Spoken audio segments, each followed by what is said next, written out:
Sadvaitam Sadvaitam Bhajana Saikam Krishna Radha Krishna Padam Sarvam Hare Krishna Karuna Sindhu Dinapadam Jagapate Govinda Govinda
We are at the second lesson, start with chapter 3.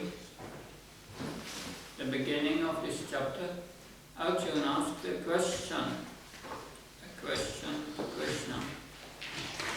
But first you are asking me to renounce, and then you ask me to engage in work. In devotion. Now, tell me decisively, which of the two is best? Should I work or should I renounce? Krishna's response is that one should work in devotion. That is superior to renunciation. And he explains why. Because we have to be active. We are active by nature. Even to maintain the body, we have to be active. So the soul is not desirous. It's active. And renunciation alone, that will not give one freedom from reactions. That still reactions will come. Freedom, renunciation alone is also very troublesome. It's practically impossible, because renunciation that is very difficult to give up all enjoyment and activities that because Krishna said in the previous chapter that so-called yogis, they renounce externally, but internally they are meditating on the object of the senses. Their desire for enjoyment remains. And Krishna explains to Arjuna, one should not be such a yogi, because such a yogi is a mithyapsara, it's a pretender. Better to start to work it as a sacrifice, to work without attachment to the fruits. That if one tries to do that, such a person who acts in Krishna consciousness, Krishna consciousness means giving the fruits to Krishna, is not attached to the fruits. fruits are for Krishna. Then such person is, although he may struggle in the beginning, Krishna says, he is far superior than this so-called yogi who tries to renounce, and inside he has this desire for enjoyment. Because then Krishna explains, one should sacrifice. Sacrifice, that is the way to purify oneself. There's a process of purification to get rid of these material desires and really come to the platform of working without being attached to the fruits. So a last section ended with Jagnarta, Karmano Yatra Lokoyam Karmabandhanaha Tadartham Karmakante Mukta Sangha. That was the conclusion. Last week, work should be done as a sacrifice for Vishnu. Otherwise, once one gets reactions. Reactions means birth, death, old age and disease. One gets a body that changes. Krishna before has explained that in 2.13, Enos Minchatalike. That will be the result if we don't act as a sacrifice for Vishnu. So one has to do sacrifice for Vishnu means pleasing Vishnu, not for one's own desire. So in that way, no reactions, no material reactions, but because one acts spiritually with a desire to please Krishna. But Krishna also knows that most of us are not on that platform to do that. So he clarifies now in this section of today that because he will dedicate from verse 10 to 16, he will dedicate to explaining how to perform sacrifice for those who are not yet on the stage of detached work, but are still struggling to come to that point, who have still material desires, with other words. So from 10 to 16, those who are not on the stage of this detached work, they have material desires. And then from text 17 to 21, he will explain the position of a self-realized person who is pure and only desires to serve Krishna. So these are two different platforms that so we will start with text 10 and here first about those who are still attached to the fruits of the world. Om Namo Bhagavate Vasudevaya. Om Namo Bhagavate Vasudevaya. Sahajya Praja Shristha Purvacha Prajapati Anena Prasavityatvam Eshavo Vistakamadu. In the beginning of creation, the Lord of all creatures sent 4 generations of man and demigods, along with sacrifice for Vishnu, and blessed them by saying, "Be thou happy by this yajna, because its performance will bestow upon you everything desirable for living happily and achieving liberation." This is a verse which can be used for many purposes. This is 15 years ago. Lilasuka Prabhu came to Bangladesh and he gave a presentation in the slideshow room about defeating the Darwinian theory based on his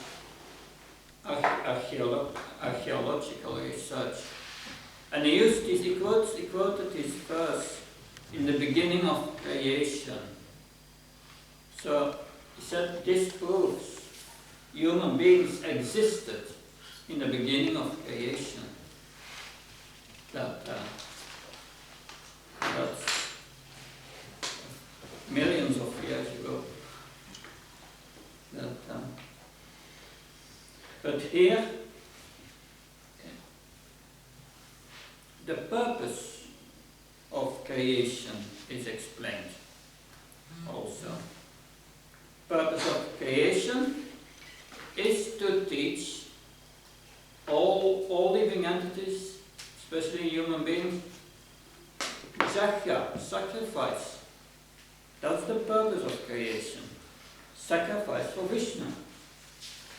That's because if they perform sacrifice for Vishnu, even if they have material desires, but they perform sacrifice for Vishnu, their material desires will be fulfilled and they will be able to live without anxiety. And they will become purified by doing that. They get rid of their material desires, and by that they will be able to go back to the spiritual world. In the Prabhupada, Srila Prabhupada writes, the best sacrifice for this age is the chanting of Hare Krishna, Krishna Krishna, Hare Hare, Hare Rama, Rama Rama, Hare Hare. And he refers to the Bhagavatam, a verse in the 11th canto, that in chapter 5, there in the Srimad Bhagavatam, the appearance of Lord Chaitanya is predicted. So it's in the scriptures. There are a few verses in the Bhagavatam that predict the appearance of Lord Chaitanya. And this Krishna Varnam Visa Krishnam Sangho Pangastra Parshadam Shakya Sankirtana Kaya Deyanti Sumedasa. In this age of Kali, people who are endowed with sufficient intelligence will worship the Lord, who is accompanied by his associates by performance of Sankirtan Shakya.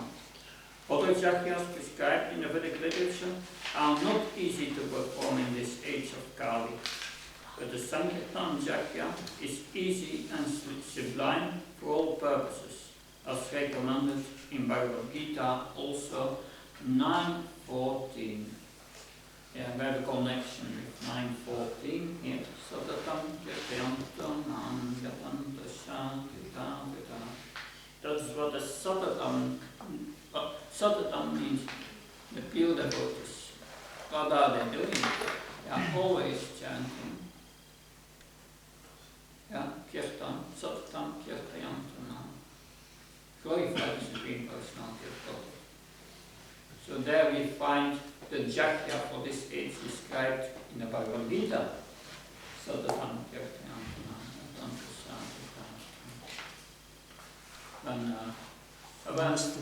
Namaste. Please? No, it's shloka.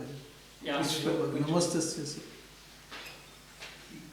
So, when Srila Prabhupada was in America, was a Dr. Stahl, I think, he wrote an article in a newspaper. And Dr. Stahl was an Indologist that studied the Vedas and wrote. It's quite, even today, he's quoted. I see that in my own work, doctoral thesis there, that in many books they are still referring to Dr. Stahl, who was a famous Indologist, or he became later famous after but at that time he wrote an article in a newspaper, and he wrote, this Hare Krishna movement, they are doing something which is not in the Vedas, which is not in Bhagavad Gita. They are always chanting this Hare Krishna mantra. And then when Srila Prabhupada, first when he read that article, he was very pleased because the Hare Krishna mantra was mentioned in the article. But he replied to Dr. Stahl, and he said, my dear sir, you must have missed the following verse of Bhagavad Gita, Bhagavad Gita 9:14. Sadatam Katyantam Katanta Samikapatam. Yes. Because in the verse before, Mahatmanastu Mam Bhakta Devim Bhagati Ashvita. This mentions, this means that the Mahatmas, they are always being connected with the spiritual energy. And then in 14, it mentions how they connect with the spiritual energy. Okay, now text 11. Devam bhavayatane nate bhavayantuya parasparam bhavayanta shreyam param avaksyasa. The demigods being pleased by sacrifice will also please you. Thus, by cooperation between man and demigods, prosperity will reign for all. So, we should not forget demigods. They are representatives of, or they are universal managers. That managers to manage the universal affairs appointed by Krishna. They are servants of Krishna, and they are doing their work on his behalf. So that's important to understand that because the ultimate goal is to please Vishnu. So they also want to please Vishnu by their work. But here there is a relationship between the man and the demigods.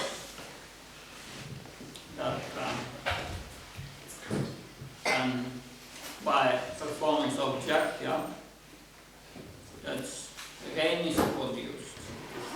And rain is needed for grains to grow.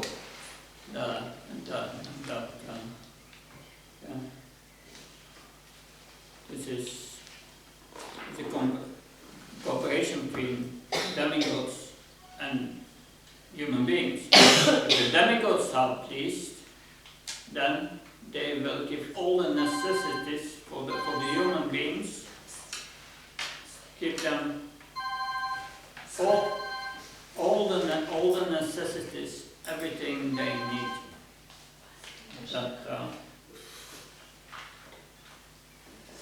So I'm actually asking, do we link that?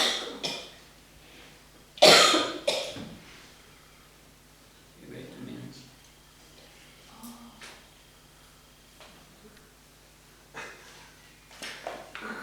You text me that you as well. Yeah. Okay, sorry about this. Thank you for listening. So the demigods, being pleased by sacrifice, will also please you, and thus by cooperation between the demigods, prosperity will reign for all. Srila Prabhupada has a few quotes about that. There is an invisible chain of complete cooperation between the Lord and demigods and the devotees on earth. When Maharaj Parikshit decided to sit and hear the Srimad Bhagavatam, the demigods were pleased and showered flowers on him. It is said during the reign of Maharaj Prithu, then it was raining in the night, and during the day it was always sunshine, nice weather. And Yeah. Also, when Krishna was on the planet, the earth was producing everything in abundance. So by the grace of Lord Krishna, Arjuna pleased all the demigods, whereas the worshippers of demigods may achieve only partial benefits, which are also perishable like the demigods themselves. One who is favored by the demigods may not be favored by Krishna. Arjuna pleased the demigods, so they gave him all their celestial weapons. Now, text 13. 12. Istambulam ibo devam dasyante chahyavavitam Targatanapapyebhyo yobuntetstenaivasam. In charge of the various necessities of life, the demigods, being satisfied by the performance of Jagya, will supply all necessities to you. But he who enjoys such gifts without offering them to the demigods in return is certainly a thief. So, here, one can say why Krishna speaks about worship of demigods and before he said you have to please Krishna. Well, we have said in the beginning, this verses 10 to 16, they are meant for those who are not yet on the stage of the touched world. Okay? So those who have still material desires. So those who have still material desires, they cannot understand Krishna. That they are not on the level of understanding Krishna. They do not understand Krishna's position. So they are worshipping demigods. So demigod worship is recommended for those who do not understand Krishna's position.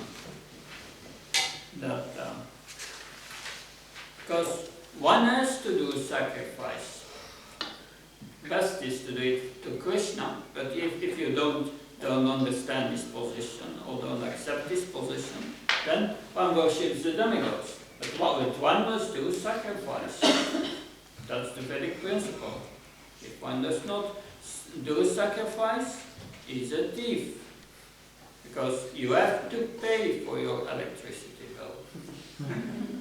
Because we get sunshine, we get all material elements, and so that there are methods of worship in these demigod worshippers for different levels. Meat eaters, they can worship Kali.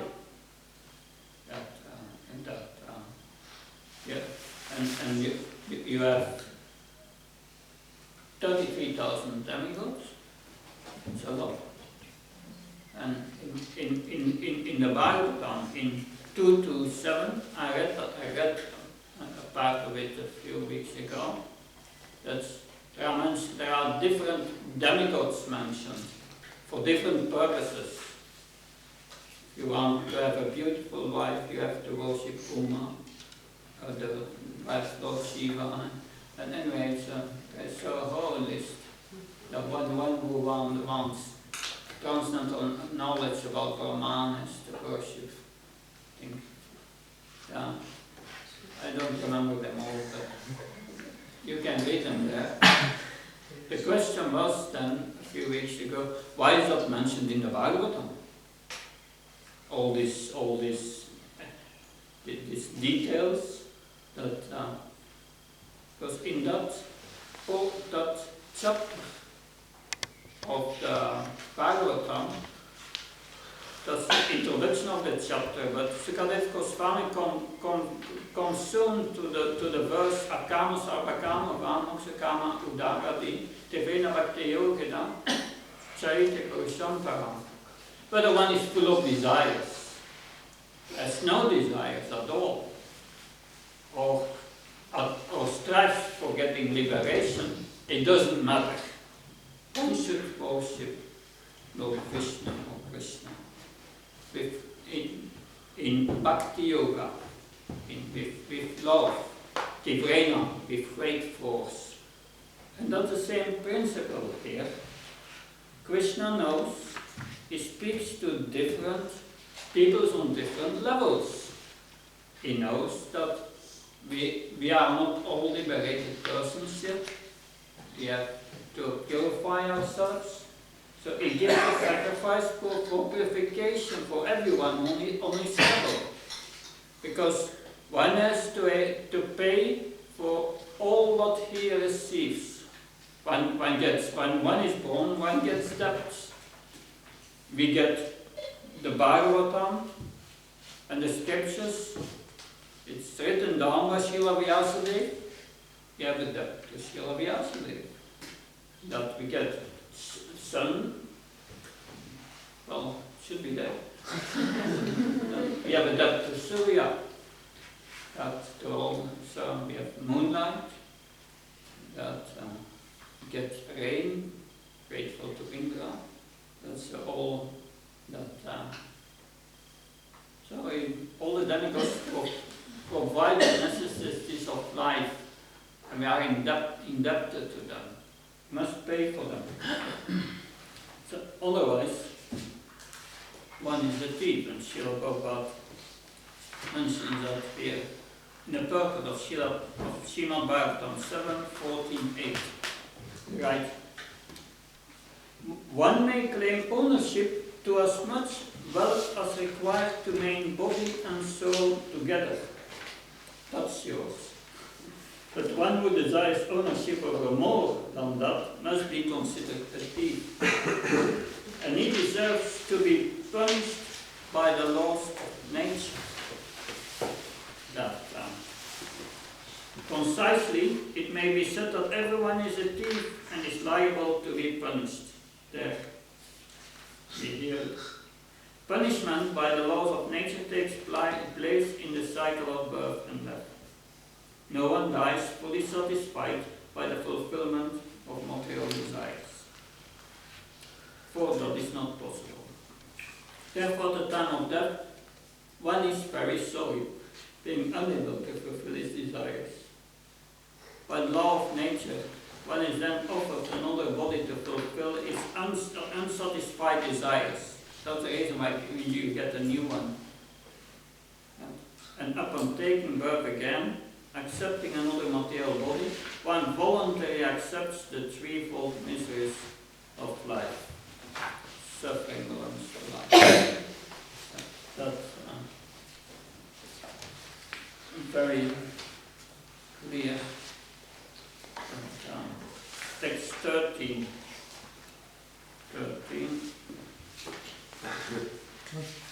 That's Jatya Sistasina Santo Mutsante Savakya Visayin Punchate Te Kuram Papam Ye Pachantya Makana.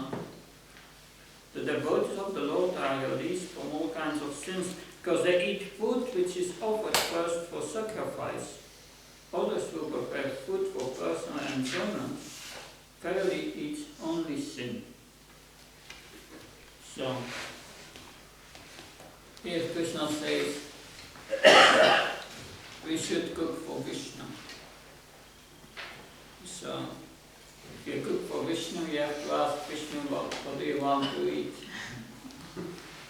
But it's important, yeah, because you cook for him, so you should cook what he wants to eat.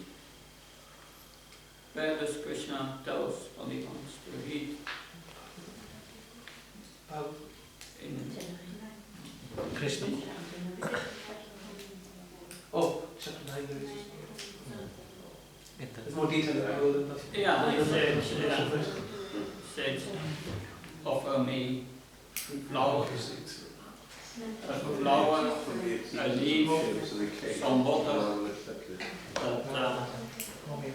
yeah. But more details. Where does he give more details? Krishna will Govardhan Puja. Yeah, Govardhan Puja.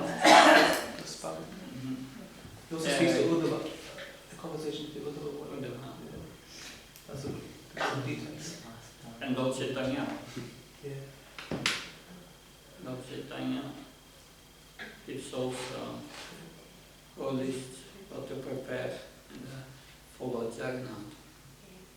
That, yeah.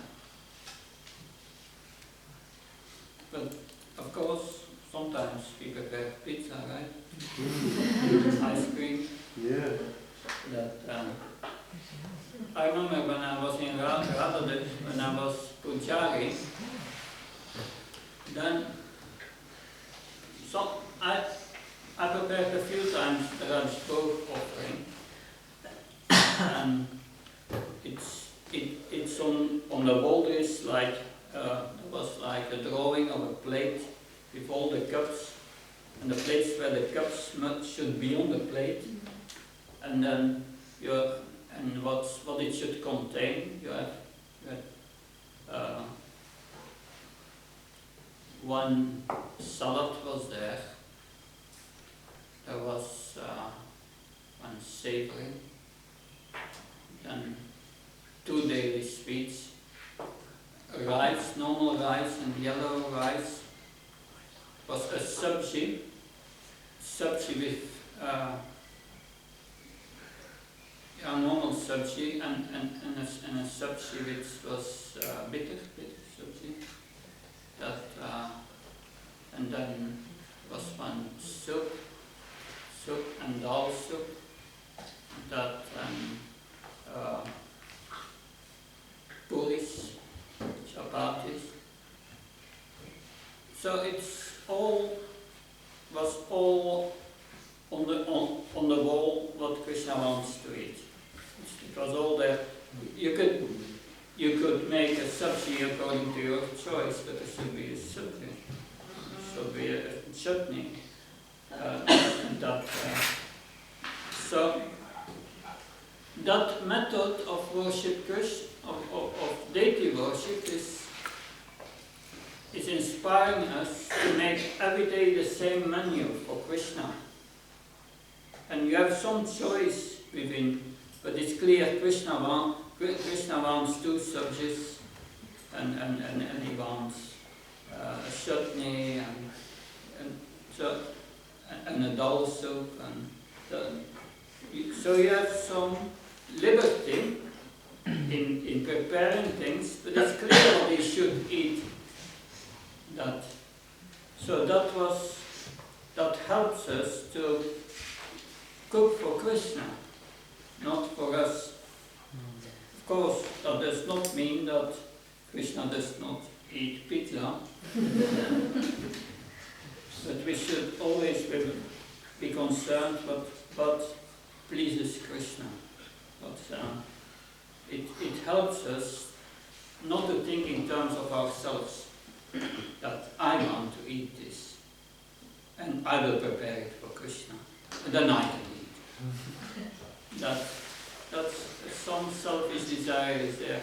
Okay, what can we do?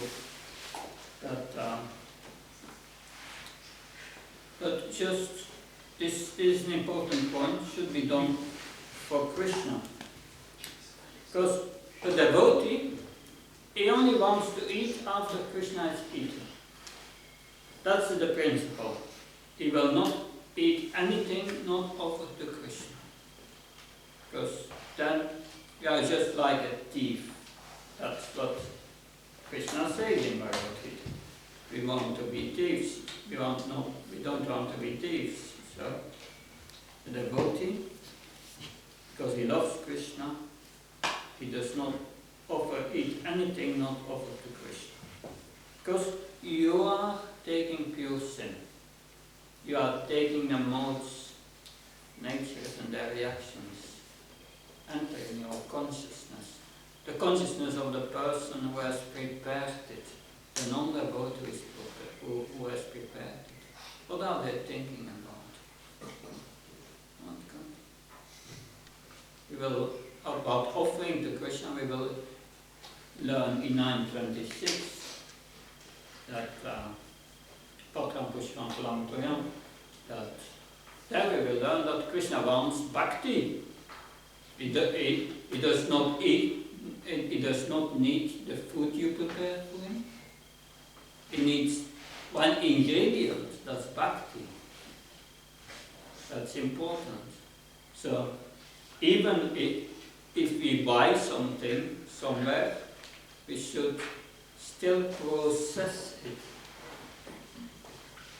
Because the preparing bhakti is what it makes offerable to Krishna. Otherwise it's not offerable to Krishna. Krishna does not need it, he does not want it, and will not accept it if there is no bhakti on it. Must be a little bhakti of course. That time. So but by performing devotional service, one remains free from all contamination.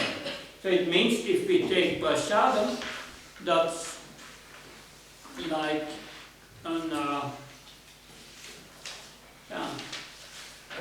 a vaccination. I got one today, something like that. A vaccination. A vaccination protects you against a disease. So if we take prasadam, it protects us against material influence. Our consciousness becomes spiritualized and gives us power. But if you eat things that are not offered, your mind will be full of anxiety. So many lust and anxiety. Sometimes devotees think, oh, I feel so, I'm not happy, I feel full of anxiety, not peaceful. But where is it coming from? What do you eat? It's not by buying something from the shop and put it before Krishna that Krishna is going to accept it. We have to offer something. You take milk and you offer a little of the milk, you cook it and you give it to Krishna. Of course, it's no there is a whole discussion that in certain circumstances, in urgency, one may offer something that one buys from the shop, but that should be an urgency situation, like Sankirtan devotees. Wow. It's better to avoid it. Krishna explains here why. Srila Prabhupada. In 1942 there was a contrived famine in Bengal by the manipulation of the then government. In our childhood, first-class rice was selling 75 pence for 82 pounds. When I was a boy in India, rice was cheap. Can you imagine?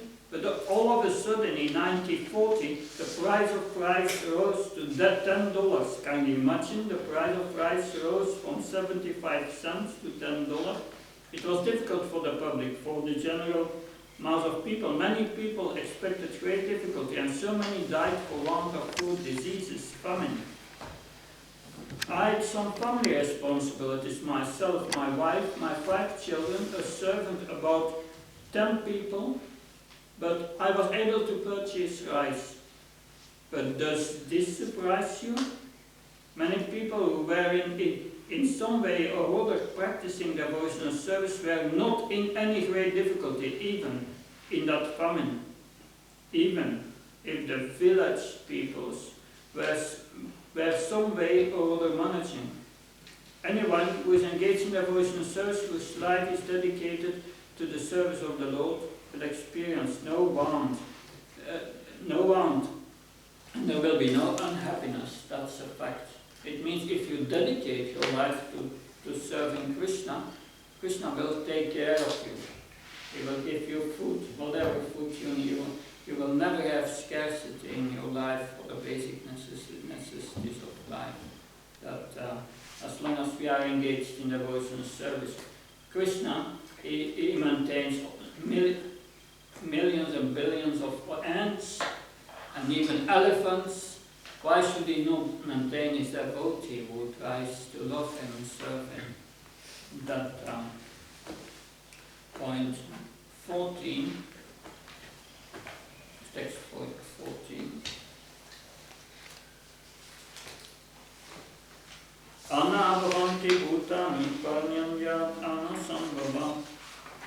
Jahya bhavati paranyamjo jahya karma samudbhava.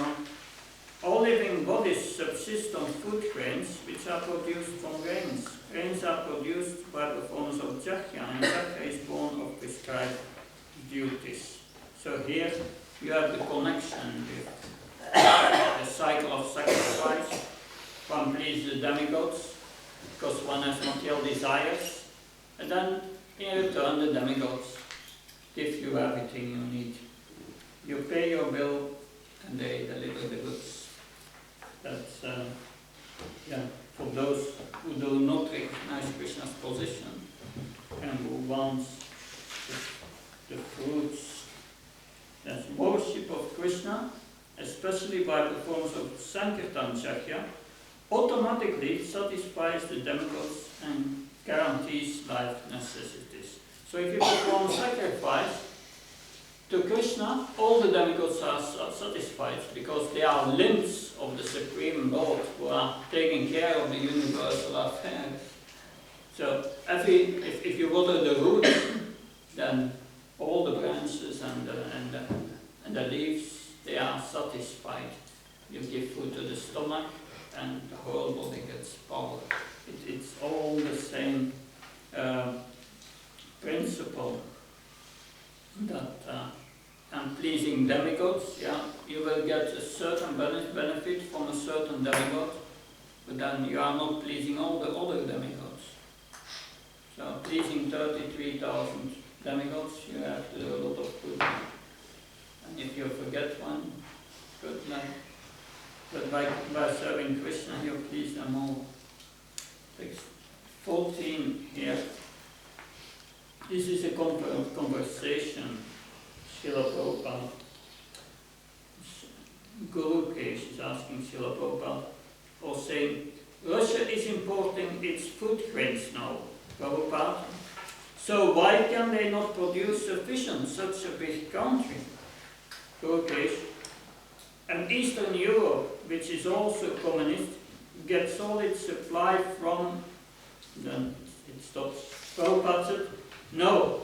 What is their explanation? Russia is the biggest country. Turkish land. Very sorry. The reason was there was no rain. Prabhupada, then you have to depend on rain. And when we say Paryam Yat Anasambhava and Jahya Bhavati Parnanya, that means rascal. You take one side, Arta Kukuti Nyaya, cut the chicken in half and separate them off. It's expensive. And keep the lyrics, right? You will get the eggs. So this is Arta Kukuti Nyaya. The rascal does not know that if you separate them off, there will be no egg. Right? This Arta Kukuti Nyaya. It's good for your SS if you need that analogy. It's the logic of the half N. That the back of the N, the back of the chicken is producing eggs. So that's valuable. But the other side, the mouth, it's just taking the grains. So that's too costly. We cut it off and we keep the grains. It's the same thing. People think I'm just working and I'm enjoying and I have no debts, no guilt. But that's different. Another quote. It was Srila Prabhupada in New York in 66. We live on food grains, we cannot live on meat eating. It's not possible. However, great a meat eater he may be, he must have some grains and some vegetables. That is his life. Yes, therefore grains, vegetables are actually our food. Now I'm living and getting energy by eating grains and vegetables. How should my energy be utilized? It should be utilized for the purpose from where I'm getting my energy. I'm getting energy from the Supreme Lord by supplying his foodstuff. Therefore, my energy should be used in the service of the Supreme Lord. Text 15. Karma brahmabhavam vidi pramakshara samudbhavam tasmat sarvagatam brahma nityam chakye pratishtitam. Regulated activities are described in the Vedas, and Vedas are directly manifested from the Supreme Personality of Godhead. Consequently, the all-pervading transcendence is eternally situated in acts of sacrifice. Yeah. So, living entities came to this material universe to fulfill their material desires. That's why they are here. How to fulfill one's material desires? How to do that? The Vedas explain. Like we got this body, and you have a manual how to satisfy it, how to do it. You go to a shop and you buy a recorder and you get a little booklet, manual. And this button is for this, and this button is for that, and so it explains how to use it. So the Vedas are the manual, how to enjoy, because that's what they want, how to enjoy in a religious way, without sinful reactions, and becoming purified, and at the end go back to Godhead. So, Lord Vishnu first created the material universes and then impregnated them with living entities. He then gave his directions to the conditioned souls in the Vedas to teach them how to fulfill their perverted desires and how to perform prescribed duties and return back to Godhead. Now, text 16. Evam pravartitam shakam nanuvartayatiya Agaru indriya ramo mogam parta sativati. My dear Arjun, one who does not follow in human life the cycle of sacrifice thus established by the Vedas certainly leads a life full of sin, living only for the satisfaction of the senses. Such a person lives in vain. So if one has material desires but does not perform sacrifice, does not chant, does not perform puja for the demigods, if one cannot recognize Krishna, if one does not do that, he lives a life of sin. He's going to get reactions. Reactions mean you did not pay your bill, and your debts, your invoices are stapling up, and you will have to pay later with reactions, suffering. So that's the reality.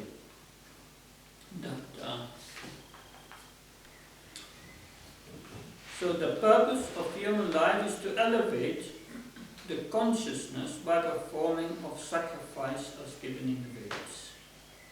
So one's consciousness becomes purified by doing that. That's another effect. But if by performing Jagya one does not become Krishna conscious, such principles are counted as moral codes only. So that's important. It's not we are just offering sacrifice. We should know the purpose of sacrifice, and it's pleasing Vishnu. And by doing the sacrifice, with that understanding, I can even worship the demigods. But with the understanding that they are servants of Krishna, that they are subordinate to Krishna. That's real knowledge. But there is no need to do that. one can worship Krishna directly. That otherwise, it are moral codes only. One performs a show, and it are moral codes, but also good, but it's not purification. And it has no purpose at the end, because life in this body is temporary, and all the results from the demigods one gets, they are for the body. It's all also temporary. The purpose is to understand who Krishna is and cultivate transcendental knowledge about him and become Krishna conscious. And that's the purification. If one does not do that, and one lives only for the pleasures of the senses, I pay my bill and all I enjoy, yeah, that's, one is a good person, he's not a criminal, he has paid his bill, moral. But still it's all for nothing. That's in vain. So one should not limit one's progress to the point of moral code, but one should transcend them. In 16 at the end in the purple, the prosperity of the world depends not on our own efforts, but on the background arrangement of the Supreme Lord directly carried out by the demigods. Therefore, the jhakas are directly aimed at the particular demigods mentioned in the Vedas. Indirectly, it is the practice of Krishna consciousness, because when one masters the performance of jhakya, one is sure to become Krishna conscious. But if by performing jhakyas one does not become Krishna conscious, such principles are counted as only moral codes. One should not therefore limit his progress only to the point of moral codes. One should transcend them to attain Krishna consciousness. Now we come at the last four verses of this section. That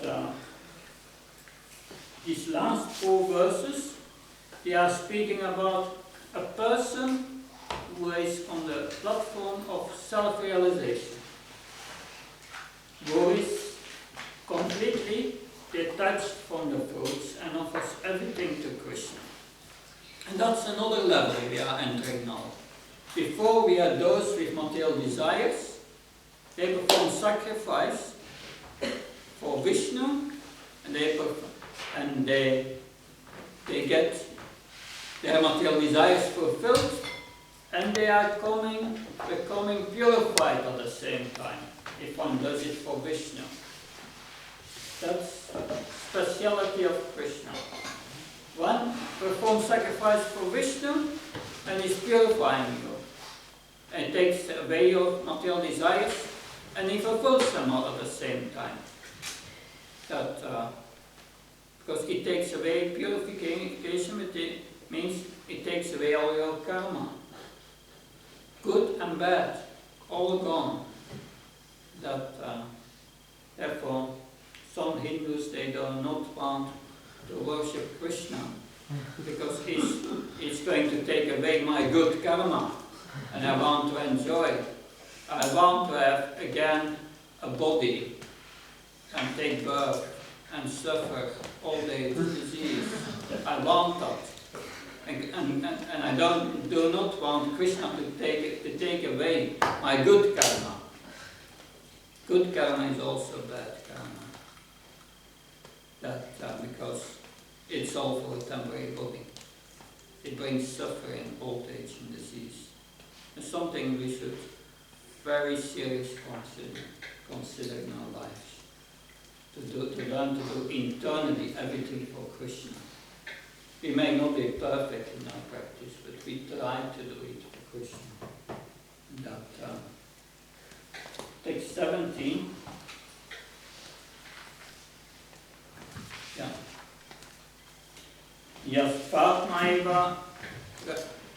Yaspatmarati eva syat atmakritas manava atmaneva sasantustas tasya karmana vidyate But for one who takes pleasure in the self, whose human life is one of self-realization and who is satisfied in self only, for him there is no duty. No duty. If one is fully Krishna conscious, one has no duty. Because one realizes one's relationship with Krishna. And by that, he becomes full of transcendental knowledge inside and feels the pleasure within. He does not want any enjoyment of the body. He maintains it to use it in Krishna's service. That Srila Prabhupada speaks about this verse in 2 lectures, one in Los Angeles, 68, and the other in New York, 66. Here it is plainly said that Lord Krishna, it is plainly said by Lord Krishna, the self, one who is taking pleasure in the self, how can we take pleasure in the self? As soon as we engage ourselves with the Supreme Self, that is enjoyment. Ananda Maya Vyasa. The Supreme Lord is joyful. If you associate with a joyful society or a joyful person, then automatically you become joyful. There is no necessity of becoming joyful separately. That association will make you joyful. If you mix with a society of criminals, automatically you become a criminal. There is no necessity of learning criminality separately. By association you'll do that. Similarly, if you associate with the Supreme Joyful Krishna, automatically you become joyful. This is Krishna consciousness. Therefore, here it is said, one who rejoices in, that rejoicing is by association with the Supreme, and is satisfied with the self only. With self, myself, what am I? My identity is that I'm an eternal servant of God. As soon as I engage myself in the service of God, that is my self-realization, and I enjoy in that self-realization. Then I have no other duty. I have finished my duty, my sacrifice, and everything is complete. The other day we were narrating the story of Sukadeva Goswami. He was very handsome, 16-year-old boy. One day he was walking naked by the river, and girls who were also naked were taking bath. Realizing the saintliness and innocence of the young man, they were in no way embarrassed by their own nudity. Later on, his father Vyasadeva, author of all Vedic literature, was passing by. Because he was a wealthy man, a householder, then the girls saw him, they covered themselves. So the stage of Sukadeva Goswami is Atmarati, self-satisfied, doesn't care for anything of the world, is aloof from the world. We should not imitate Sukadeva Goswami and become naked. so that it's clear. This is the first verse of this set of verses, speaks about self-realized persons. That text 19. Tasma asakta satatam karyam karma samachara asaktayacham karma paramapnoti purusha. Therefore, without being attached to the fruits of activities, one should act as a matter of duty. For by working without attachment, one attains the Supreme. At the end of this purport, Vedic rituals like prescribed sacrifices are performed for purification. Lilasuka does. I don't think we've done 18. This is 18.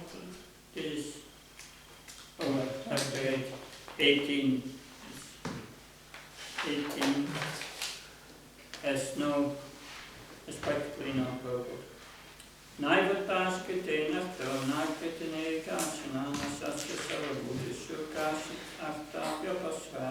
A self-realized man has no purpose to fulfill the discharge of his prescribed duties, nor has he any reason not to perform such work, nor has he any need to depend on other living beings. And then the other verse, therefore without being attached to to the fruits of activities, one should act as a matter of duty. For working without attachment, one attains the supreme. At the end of the first paragraph, Srila Prabhupada writes, to be a good man or non-violent man is a personal attachment, but to act on behalf of the Supreme is to act without attachment for the results. That is perfect action to the highest degree, recommended by the Supreme Personality of Godhead. So, a self-realized person, he acts without attachment. Without attachment to the results, because he works for Krishna. One works for Krishna, is no attachment for the result, because that's for Krishna, the result. That's not our business. That here, a few quotes of Srila Prabhupada. Lord Chaitanya Mahaprabhu said that this chanting of Hare Krishna, Krishna Krishna, Hare Hare, Hare Rama, the first result will be that your heart will be cleared of the dust accumulated over many lifetimes in this material situation. Just we are sitting in this loft in Bowery Street, and dust is coming in the room and collecting layers upon layer. Similarly, by association of this material contamination, we have accumulated so much material dust in our heart. Our progress of life, our progress is spiritual realization. Is checked only because we have a misunderstanding of our identification that I am this body.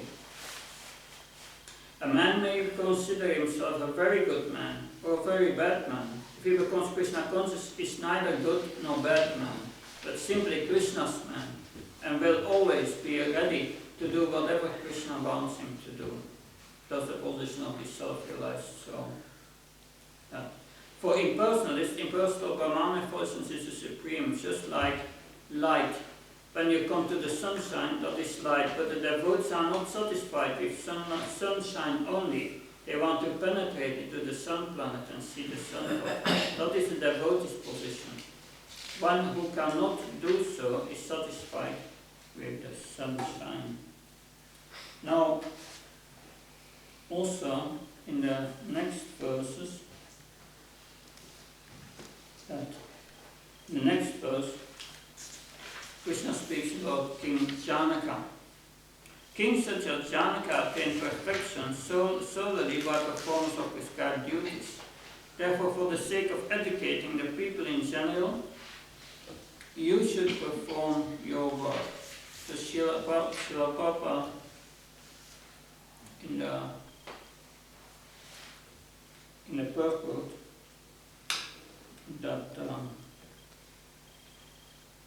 he speaks about his king Janaka.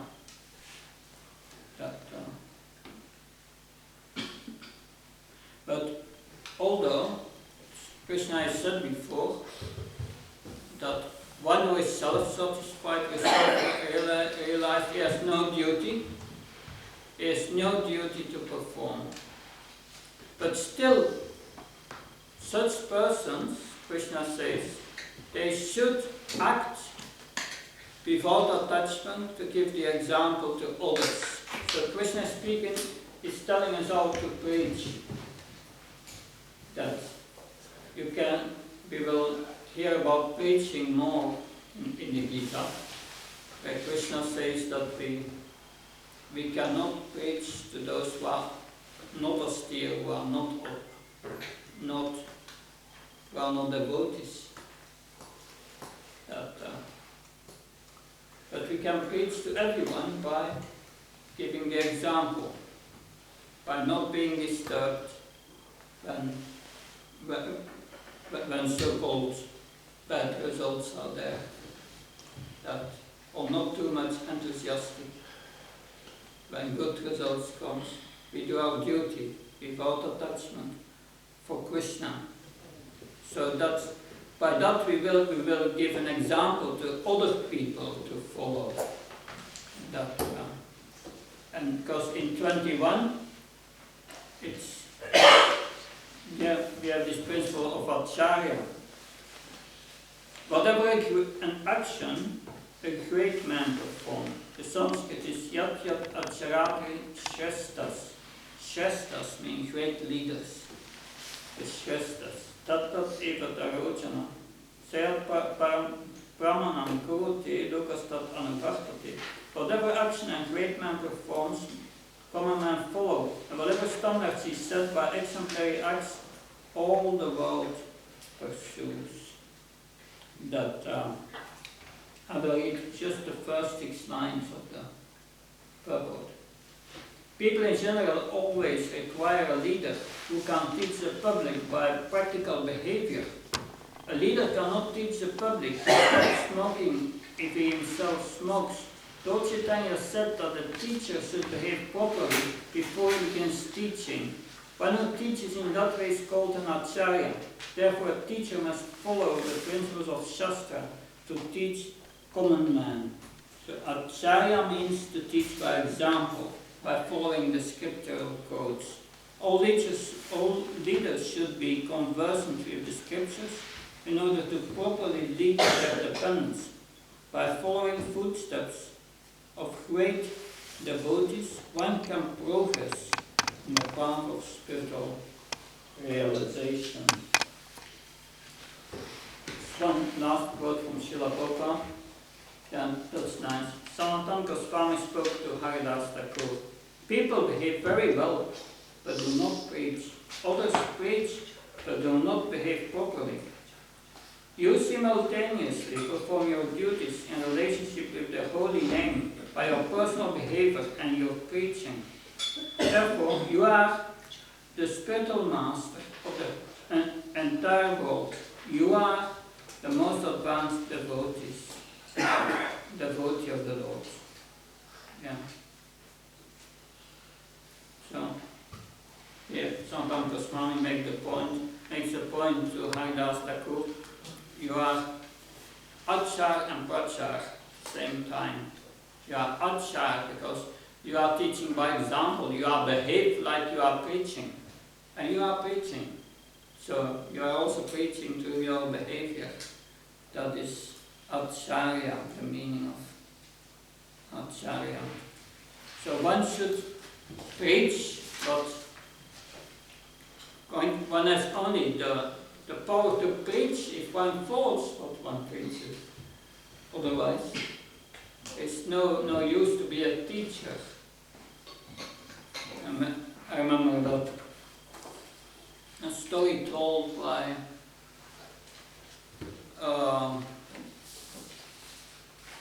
Sotra Swami when he was still with us. That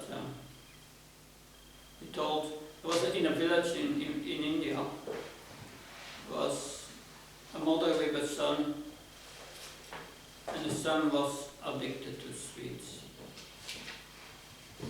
And she heard in a village, a few villages further, there is some sadhu who can help you. So one morning she took the bus, early bus, with her son, and went to the other village. And then she came to the sadhu, explained the problem. Yes, my son is addicted to sweets. I've heard you can help me.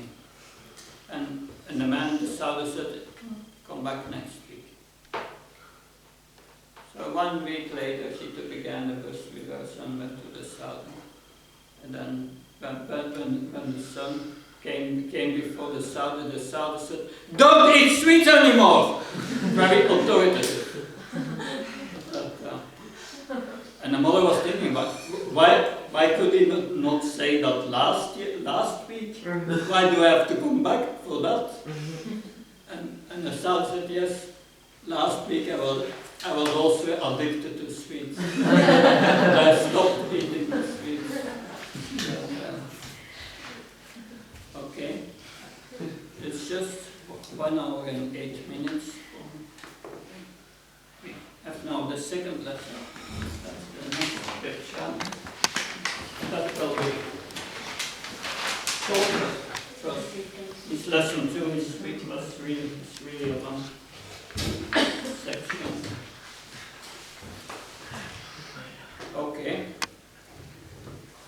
Now, in this section, Krishna will explain that although he is the Supreme Lord, he has no duties to do. He has no duties. Still, he acts according to the scriptures to set a standard to follow. So he will describe more in detail how we have to preach that how a person in Krishna consciousness and in knowledge, how he relates to those who are still attached to the fruits of their action. That a devotee should encourage people by his words and in his example. And he should engage others in devotional service. So, at the end of this section, Krishna will say to Arjuna, which he will do a few times in Bhagavad Gita, stand up and fight now. Fight with devotion for Krishna and become free from the bondage of your actions. Act in knowledge of Krishna and no reaction. So near verses 22 and 23. O son of Pitta, there is no work prescribed for me within all the three planetary systems, nor am I in want of anything, nor I have need to obtain anything, yet I am engaged in prescribed duties. For if I ever failed to engage in performing prescribed duties, but certainly all men would follow my path. That text 24. If I did not perform my prescribed duties, all the worlds will be put to ruination. I will be the cause of creating unbound population, and I would thereby destroy the peace of all living beings. That there are few sentences I want to read. We cannot imitate the Lord by lifting Govardhan Hill as the Lord did in his own childhood. It is impossible for any human being. We have to follow his instructions, but we may not imitate him at any time. So here we should follow Krishna's instructions of Bhagavad Gita, but we should not try to imitate his activities. That's another thing. That at the end of the purport, there are many pseudo-devotees of Lord Shiva who want to indulge in smoking ganja. Ganja? Marijuana. And similar intoxicating drugs, forgetting that by so imitating the acts of Lord Shiva, they are calling death very near. Similarly, there are some pseudo-devotees of Lord Krishna who prefer to imitate the Lord in his Rasa Lila, or dance of love, forgetting their inability to lift Govardhan Hill. It is best, therefore, that one not try to imitate the powerful, but simply follow their instructions. Nor should one try to occupy their post without qualification. There are so many incarnations of God without the power of the Supreme God. We should not try to occupy Krishna's post without qualification. We will simply fall down. That Srila Prabhupada, we sing this song daily. Gopi Jana Vallabha Jai Bharadari. Krishna is playing with the gopis. The sadhyas take it very easily, but Kiri Varadara, that is very difficult thing. Krishna raised Govardhan hill with his finger, but nobody imitates that. Again, Gopi Jana Vallabha is very easy. You are a Gopi, I'm Krishna, let us enjoy. That is Sahaja, that is going on. Parakiya Ras, all rascality is going on. But one should understand that Krishna can dance with the Gopis and he can lift Govardhan hill, which is also to please the Gopis. When there was incessant rainfall, the inhabitants of Vrindavan became disturbed. They had no other friend but Krishna, and they appealed to Krishna to do something. Immediately erased the whole hill like an umbrella. Don't imitate Krishna. Just listen to Krishna, and then your life will be successful. We cannot imitate God. We have to simply follow His order. That is Dharma. And if you imitate Krishna, that is Adharma. Don't try to imitate. There are two words in Sanskrit. Anukaran means imitation, and Anusharan means follow. We have to execute Anusharan, follow Krishna, not imitate. That text 25.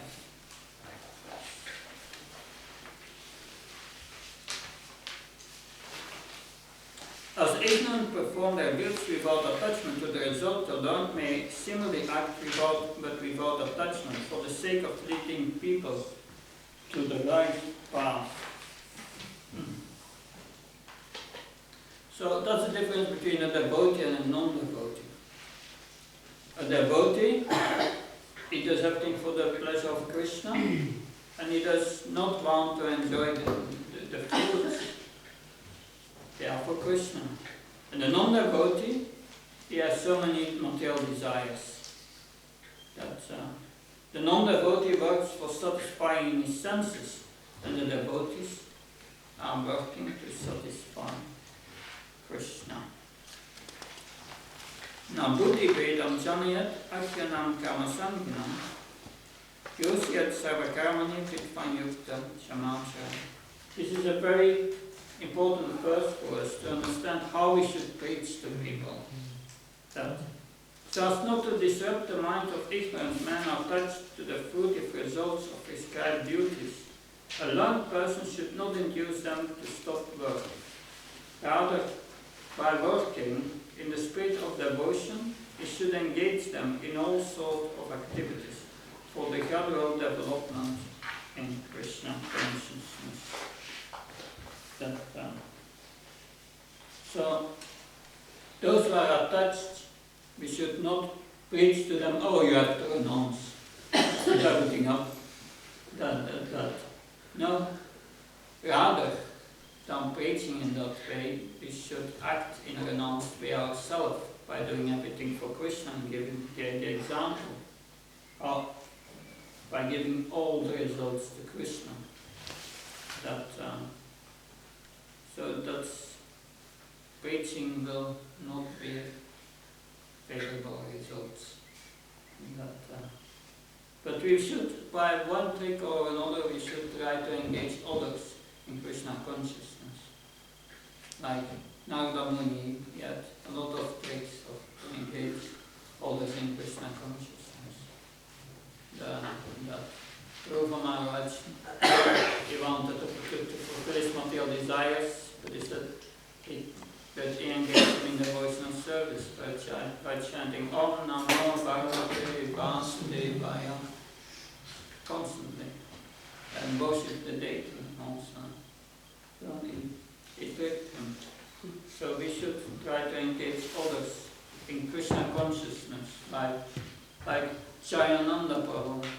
Jayananda, he was the devotee who built the first Ratha Yat cart in the West, and he was working day and night on the Ratha cart, and he was working, he was nailing, and then someone came by and said, oh, can you come? hold it for a moment. Mhm. Hold it for, and then he was, by that, after some time he was working with 15 people and he was cooking for them. Yeah, they were not devotees, but he engaged them. Yeah, he engaged them in the Ratha Yatra festival, in the building of the car. So we should think about it in our preaching, how to engage everyone somewhere or another. That soon Ratha Yatra, something to think about. That. So this was text 26, huh? 27. Oh, that's a verse we know. Prakriti Yamani Gunaya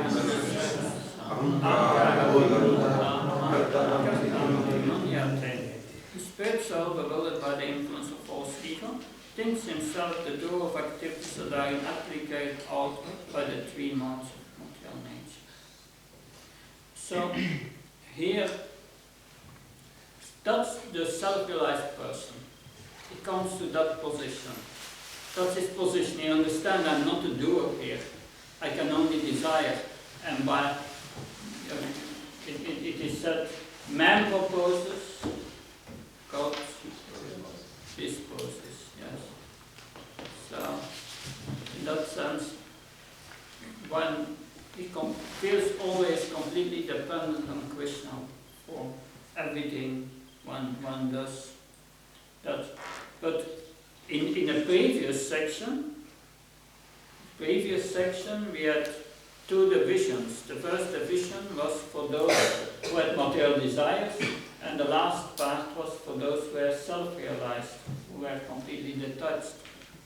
But the first part, doing sacrifice to Krishna, even if one has material desires, one will become purified. And purification means ultimately come to this realization, I'm not the doer.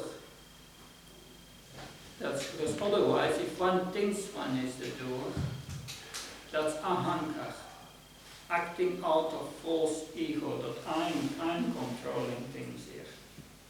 But Krishna is in control. So an ignorant person is convinced by false ego that he's the doer of everything. Actually, his body is created by material nature under the dictation of Krishna, and thus all his activities should be engaged in the service of the Lord. Text 28. Tattva vittu mahabhavo guna karma vibhakayo guna ganeshe bhaktanta iti matva satyayate.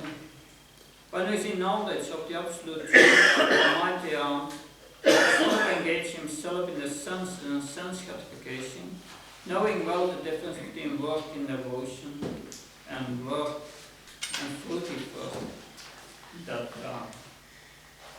So, a devotee knows that material activities,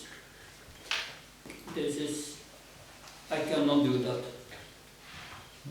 Because he knows the consequences and the results. It's a source of misery. I will take birth again. I will need to undergo reactions. So a devotee does not want to undergo these material activities.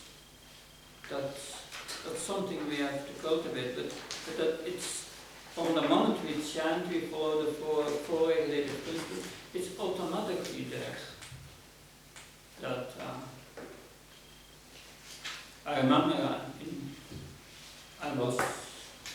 when I started to practice, before already I was a vegetarian, but I could not eat any non-vegetarian food anymore. Not possible. Because it just,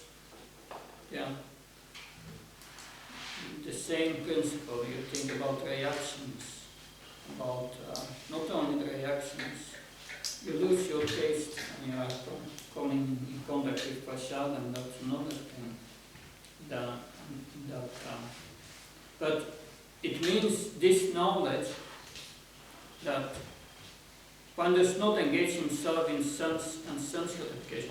Once you have come in contact with Krishna consciousness and all this knowledge, you may fall down, you may fall in Maya, you may fall into sense gratification, but you will never be the same person anymore. Because you have knowledge now. You can never enjoy in the same way as a materialist does.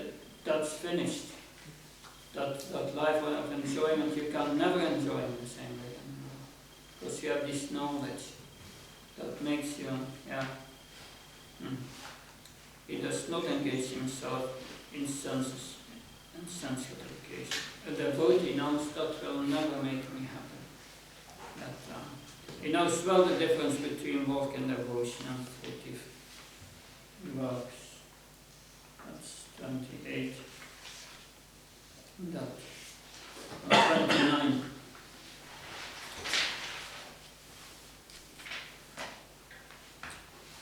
Prakriti guna samuda sachante guna karmasu dana krishna vidamandam krishna vicharyat.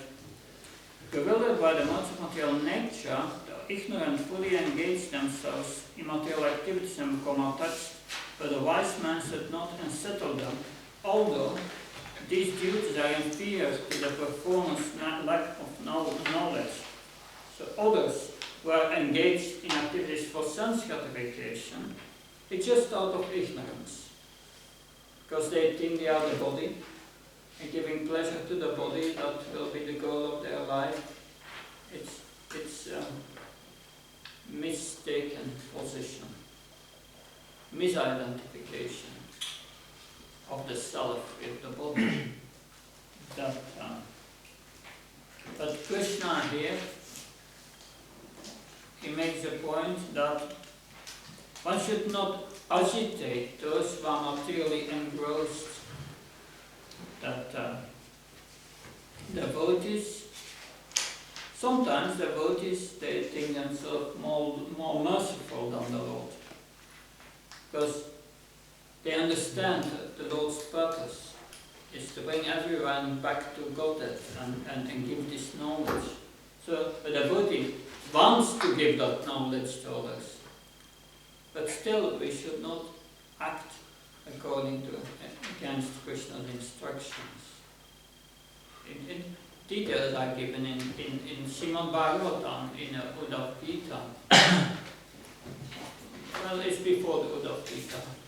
It's the Nava Yogendras, the 9 liberated sages, speaking to King Nimi. And there, King Nimi, it's Havir Yogendra. He speaks about 3 classes of devotees. He speaks about the Madhyamadikar. Madhyamadikar is recognized 4 categories: the Lord, the devotees, the ignorance, and the atheists. And he's developing love for Krishna and makes friendship with devotees. He preaches to the ignorant. He avoids the atheist. And that's the etiquette we should follow, to not come into difficulty. If one is clearly materialistic and he does not want to know anything about spiritual life, don't preach to such people. You can give them a book, you can give them prasadam. That you give them a book. Srila Prabhupada preaches through the book. He's a pure devotee. He can do. We cannot. And you give them prasadam, and you be nice with them, but take a distance. And the innocent, you can preach. They are innocent. Many times we experience that many who come to Krishna consciousness, they are They were already vegetarian before, and they are more receptive to it, for Krishna consciousness, because they are less simple. Very interesting. But the devotee sometimes takes all kinds of risks to convince the ignorant man and to engage them in Krishna consciousness. Not preach, but engage them in Krishna consciousness, in Krishna's service. And then they get Agyata Sukriti in the beginning. That's Agyata Sukriti.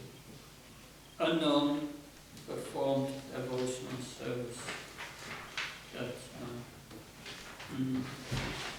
If they give donations for the Radha Yatra, devotional service. They may not know it, but it's devotional service. They put something in the box. Good. Text 30. Mai sarvani karmani samyasyatya mashyata sanyasya mamamo bhutvajuja svavyatashkaya. So, if Krishna tells Arjuna to fight, surrendering all your works unto me, with full knowledge of me, with desire for profit, with no claims for proprietorship, and free from lethargy, fight. So, this verse is summarizing the whole third chapter, Karma Yoga. All the principles are there of Karma Yoga. This is the basic verse. 3:30. Never forget it. If someone asks you what is the third chapter about 3:30. 3:30. Surrendering all your works to Krishna, do all your works for Krishna. And in full knowledge, Krishna is in control, not me. I mean, without desire for profit, the profit is not for my body, it's for Krishna. And he will maintain that. And no claims of proprietorship. Nothing I, mine, no. Krishna, Krishna, Krishna. And then Krishna says to Arjuna, in that consciousness, you fight for me. And no reactions. That you act on the spiritual platform. So Krishna orders here to Arjuna, you surrender to me. And how do you surrender to me? By fighting. By doing your sacrifice as a Kshatriya, like a Brahman is doing his sacrifice, that's in fire sacrifice, offers oblaces with his spoon, in the sacrifice, Svaha. In the same way, you use your bow and do your sacrifice for me, and fight. Fight without reluctance or attachment. Such order may not be easy to follow for Arjuna because he's attached. But by following that order, he will become happy and he will get into his natural position of being subordinate to Krishna, of acting as a servant for Krishna. And that's the cause of all spiritual happiness. Text 31. Ime matam idam nityam anutishtanti manava shadavanto nasuyanto mutsante sepi karmavi. Those who execute their duties according to my injunctions and will follow this teaching faithfully without envy become free from the bondage of fruitive reactions. So, that's clear. What do we want? Do we want that? You have to follow that. Free from bondage. At the end. In the beginning of Krishna consciousness, one may not be fully discharge the injunctions of the Lord, because one is not resentful of the principle and works sincerely without consideration of defeat and hopelessness. he will surely be promoted to the states of pure Krishna consciousness. So Krishna asks us just to do our best in following all our instructions with sincerity. Last verse today, 32. Yetveva apyasuyanto nanutishtanti me matam sarvajnane vimudam stam vidinastam ashetusha. But those who out of envy disregard these teachings and do not follow them regularly, and are to be considered bereft of all knowledge, were fooled and ruined in their endeavors for perfection. So, choices to all of us, Krishna says. If we do not follow his instructions here, then yes, we will be ruined in all what we want to achieve. I want to finish with a few comments that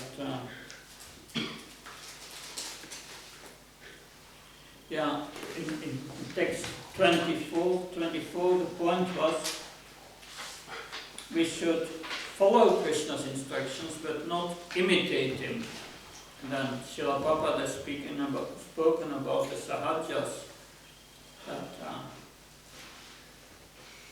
Srila Prabhupada condemned pseudo-devotees or sahajas who think themselves to be on the highest level of devotional service, but simultaneously are unable to follow the regulative principles.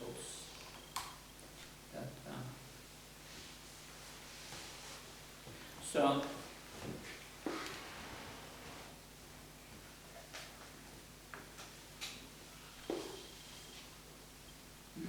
any questions?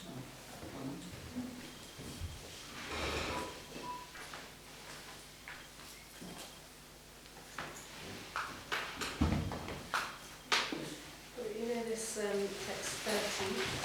30, yeah? So Krishna is advising, surrender all rights unto me with full knowledge of me. What does that mean, full knowledge of me? Full knowledge is quite simple. In 2 words, it means everything belongs to Krishna and everything is meant for his service. That's the basis of this knowledge. Yeah. Something else? Okay. I wanted to say about essay writing and assessment, because I get a lot of questions about it, so I better explain it for everyone. That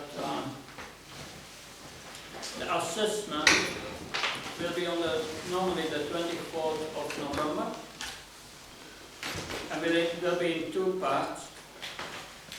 The first part is called closed book exam.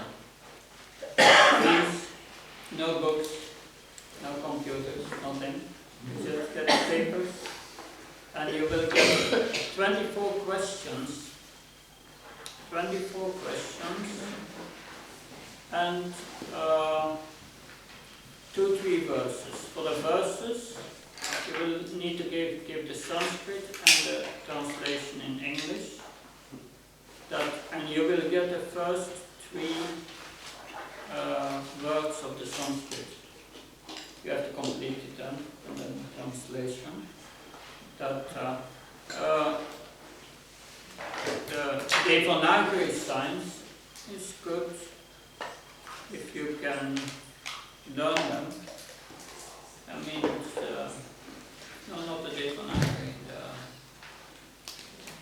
the diacritics. If you can learn it, that's good. Otherwise, because like there will be like 10% on the writing. So if you miss the diacritics, you will still have 90% of your points. If you can do it, it's better, because diacritics explain how to pronounce it. That's helpful also. And the 24 questions, it's like 2 or maximum 3 questions for each chapter. You have your homework, the homework questions. If you answer them, then I think about half of the questions will come from there. So that's a big advantage if you know them. I would like, because the beginning of November, we use the Sundays, if possible, we have to see there, to go over the questions with you. So you don't have to send me your homework. If you can do it if you want, but send it in digital form. It's not touched file, not writing. And then I can comment on it, because my handwriting is, if I take the time, I can write like this here. It takes a lot of time.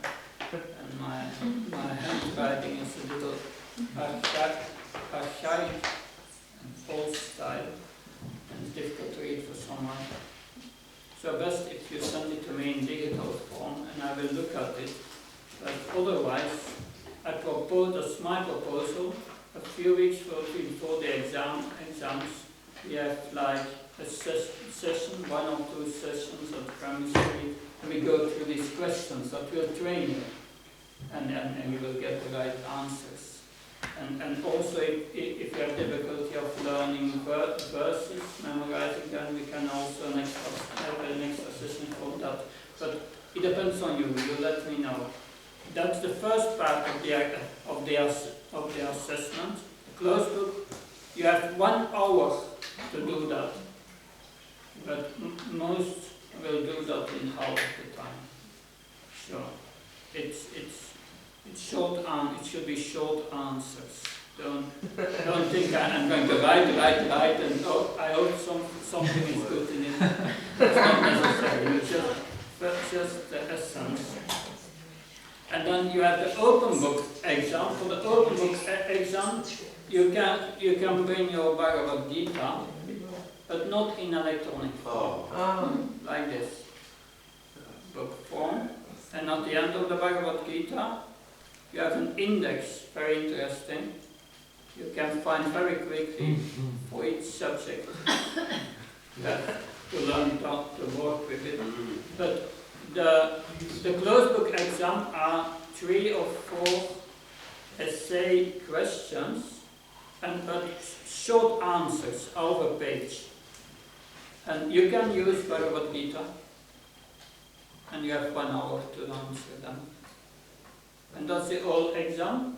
And besides that, you have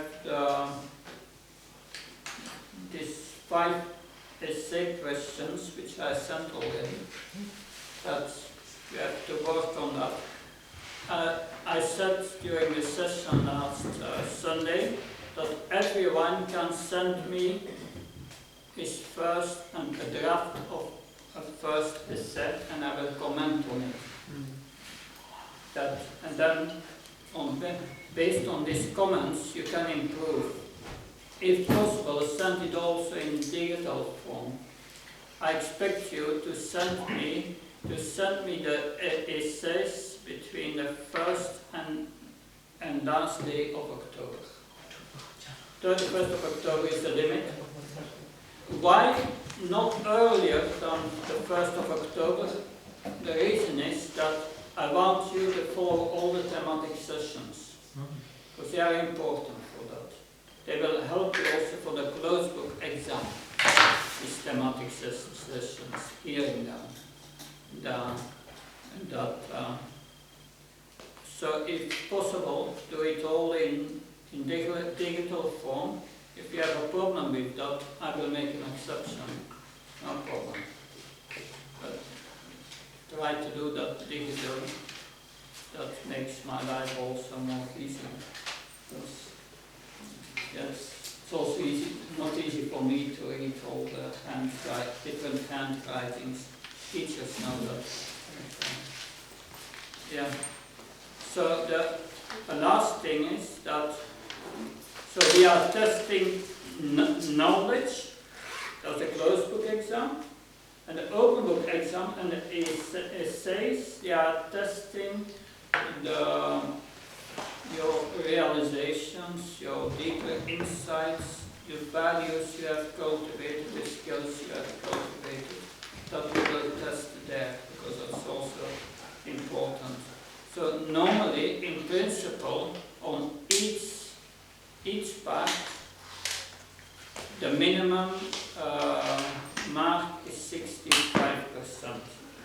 But if you fail on certain aspects and the other are higher, as a teacher I can deliberate, I can put you above that. But just try your best. My way of marking things is quite liberal. I'm like Lord Shiva. When there is something good in it, I will try to find it. This is not, Bhakti Sastri is not a way of